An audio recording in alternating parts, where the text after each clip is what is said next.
ఓం శాంతి. పరిస్థితి వస్తుంది, అప్పుడు జ్ఞానం గుర్తుండదు, పరిస్థితికి వశమైపోతాం. మరి జ్ఞానస్వరూపంగా ఎలా కావాలి? పరిస్థితిలో కూడా స్థిరంగా కదలకుండా ఉండేటట్టుగా. చూడండి, పరిస్థితులు వస్తాయి, అనేక విధాలుగా వస్తాయి. చివరి సమయంలో కూడా చాలా రకాలుగా పరిస్థితులు మన వద్దకు వస్తాయి. కానీ ఆ సమయంలో పరిస్థితి వచ్చినప్పుడు జ్ఞానస్వరూపంగా అయిపోదామని అనుకుంటాం, కానీ కాలేం. దానికోసం అభ్యాసం మొదటి నుండే చేయాల్సి ఉంటుంది. ఏ విధంగా? నేను అన్నాను కదా, అనుకోండి, మీ లోపల కోపగించుకునే స్వభావం, మీలో అది బలహీనతగా ఉంది. మీరు తొందరగా కోప్పడితే అంటే దానికి ఆధీనం అయిపోయారు. పరిస్థితులు ఆ టైంలో వస్తే ఆ సమయంలో ఆలోచించండి, జ్ఞానస్వరూపంగా అవ్వాలని, శాంతిగా అయిపోవాలని అనుకుంటారు. కానీ అలా కుదరదు. మొదటి నుండే దానికి అభ్యాసం ఉండాలి. చిన్న చిన్న విషయాల్లో ఇప్పటి నుండే అభ్యాసం చేస్తూ ఉండండి. విశేషంగా ఏ అభ్యాసం చేయాలి? డ్రామా యొక్క పాయింట్ బాబా మనకిచ్చారు. అన్ని వేళలా బాబా చెప్పారు, పిల్లలు, డ్రామా కళ్యాణకారి. ఏం జరిగినా అందులో కళ్యాణమే ఉంది. అది కళ్యాణం కోసమే అవుతుంది. చిన్న చిన్న విషయాల్లో ఏ విధమైన సంకల్పాన్ని ఉపయోగిస్తూ ఉండండి. ఏదో ఒక విషయంను మీరు చూసి అప్పుడు అనుకోండి, ఈరోజు భోజనం చాలా బాగుంది, మీ ఎదుటకు వచ్చింది, వాహ బాబా వాహ. ఈ విధంగా మీకు లోపల రావాలి, వాహ వాహ బాబా, ఎంత మంచి భోజనం తినిపిస్తున్నారు. అలానే ఏదైనా దృశ్యం చూసినా వాహ బాబా వాహ, ఎంత సుందరమైన దృశ్యం చూపించారు. ఈ రకంగా అభ్యాసం చేస్తే మంచి మంచి విషయాల్లో వాహవాహ అనడం సహజం. కానీ ఇది ఒక సంస్కారంగా మార్చుకోండి. ఏదైనా పరిస్థితి లేక సమస్య వచ్చినప్పుడు మొదట లోపల నుండి అదే వస్తుంది, వాహ చాలా బాగుంది, వాహ చాలా బాగుంది అని లోపల నుండి బయటికి వచ్చినప్పుడు కోపం ఏదైతే లోపల నుండి రావాలో అది రాదు. ఎందుకంటే వాహ అనడం వల్ల పాజిటివిటీ లోపలికి రావడంతో జ్ఞానస్వరూపులుగా అయిపోయారు. బాబా అన్నారు, ప్రతి దృశ్యంలో కూడా కళ్యాణం ఉంది.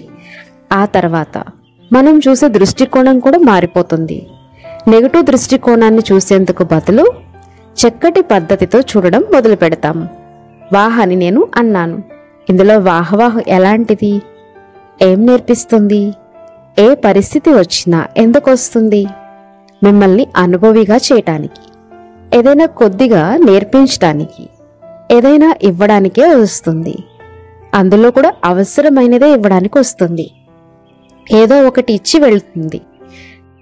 నేర్చుకోవడానికి కావచ్చు, లేక అనుభవిగా కావచ్చు. అందుకని ఏదైనా దృశ్యం మీ ఎదుటికి వస్తే నోటి నుండి ఏం రావాలి?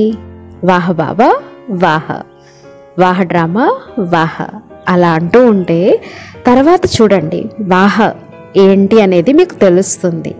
ఏదైనా పరిస్థితి వచ్చింది, అప్పుడు నాకు ఏ అవసరమైనదో ఇవ్వడానికి వచ్చింది అనుకోండి. ఎలాంటి రియలైజేషన్ చూపించడానికి, ఎలాంటిది నేర్పించడానికి, లేక ఏ విషయంలో అనుభవిగా చేయటానికి వచ్చింది.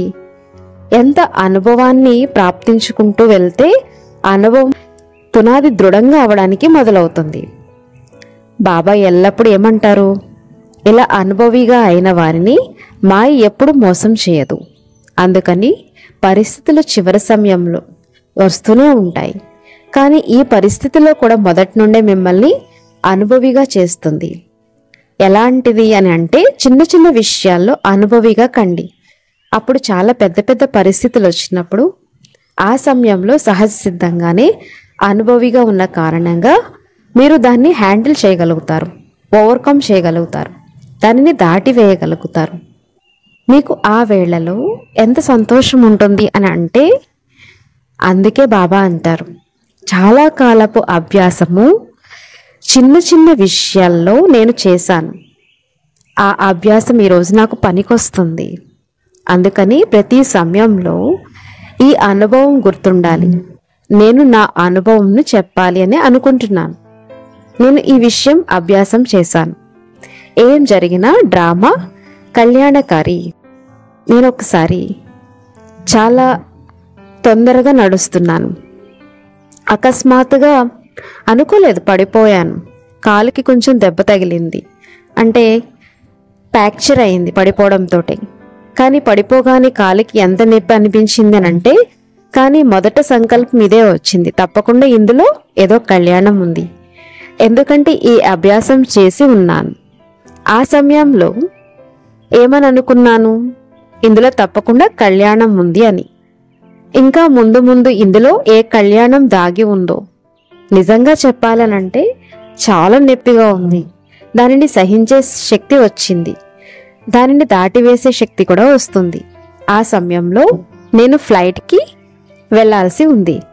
ఫ్లైట్లో మధుబనానికి వెళ్ళేది ఉంది. నాలో ఆ సమయంలో ఎంత ధైర్యం, శక్తి వచ్చింది అని అంటే, వెళ్ళాలి, ఆ కార్యక్రమం ఆగవద్దు అని. అలానే మధుబనానికి చేరుకున్నాను.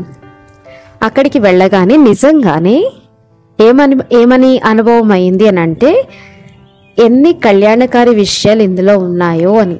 దీని కారణంగా ఏకాంతంగా ఉండడానికి సమయం దొరికింది, అధ్యయనం చేయడానికి అవకాశం లభించింది. నాకు ఏమని అనిపించింది అని అంటే ఈ ఫ్రాక్చర్ అవ్వకపోతే ఈ విషయంలో నాకు నేను బ్రేక్ పెట్టి ఇంత అధ్యయనం చేసి ఆ సమయంలో పొందవలసిన దాన్ని పొందలేకపోయేది. చూడండి, ఏం కళ్యాణం ఉంది, చాలా అధ్యయనం చేయడానికి, చాలా ప్రాప్తుల్ని పొందడానికి లభించింది. ఇంకొన్ని విషయాల్లో అనుభవిగా అయ్యాను. ఓకేనా? ఓం శాంతి.